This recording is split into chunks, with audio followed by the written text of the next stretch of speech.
গরু জবাই করার লাগে হলো জবাই ছুরি। জবাই ছুরি হলো দুই পথ, একটা হলো রেতের, একটা হলো স্প্রিংয়ের, দুই রকমের। রেতেরটা হলো একটু ছোট আর স্প্রিংয়েরটা হলো একটু বড়। আর চাপাটি আছে, চাইনিজ কুড়াল আছে, তারপরে চাপাটি চাইনিজ কুড়াল হলো হাড় কাটার জন্য। তারপরে সাইড ছুরি আছে, ওটা হলো মাংস কাটার জন্য। চামড়া ছিলার জন্য কয়েক পদের 8 থেকে 10 আইটেমের ছুরি আছে। সবচেয়ে ভালো হলো রেতের ছুরি, সবচেয়ে ভালো হলো ভালো মানেরটা হলো রেতের ছুরি।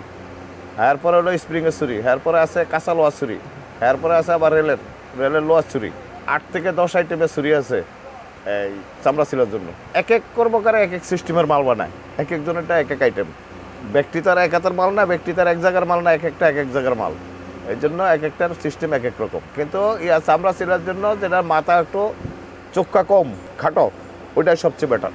আর ওই ছুরি ধারানোর জন্য আছে, পাটা আছে, ছোট পাটা আছে, 8 ইঞ্চি পাটা, ওই বাটালি ধারা যায় পাটা, ওই পাটা একটা পাটা নিবে।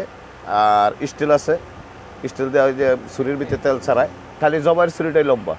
জবাই ছুরিটা মিনিমাম আপনার হইতে আছে রেতের যে ছুরিটা, রেতের ছুরিটা হবে 15 ইঞ্চি, আর ওটা হবে 18 ইঞ্চি 19 ইঞ্চি স্প্রিংয়েরটা। আমাদের এখানে কোনো খুচরা বিক্রি নেই, আমি খুচরা বিক্রি করি না।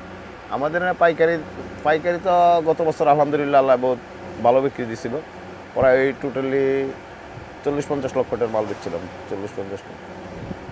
এবছরও আশা করি যদি কোরবানি ভালো হয়, বেশি হয়, তার মাল চলবে।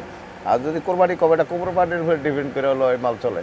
কোরবানি যত বেশি হবে তত মাল বেশি চলবে, কোরবানি যত কম হবে তত মাল কম চলবে। আমগো তো পাইকারি নিতে আছে যারা আমগো তো বেশিরভাগ কর্মকাররা, এই যে যারা কামার, তারাই আমাদের কাছে বেশিরভাগ নেয়। কিলা ব্যাগ কামারে তার মাল বানায় না।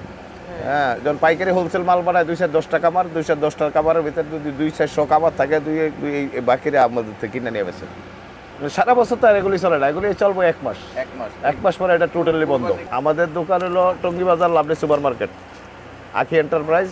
এখানে কোরবানির যত পদের আইটেম আছে সব কিছু পাওয়া যায়, সব কিছু পাওয়া যায়।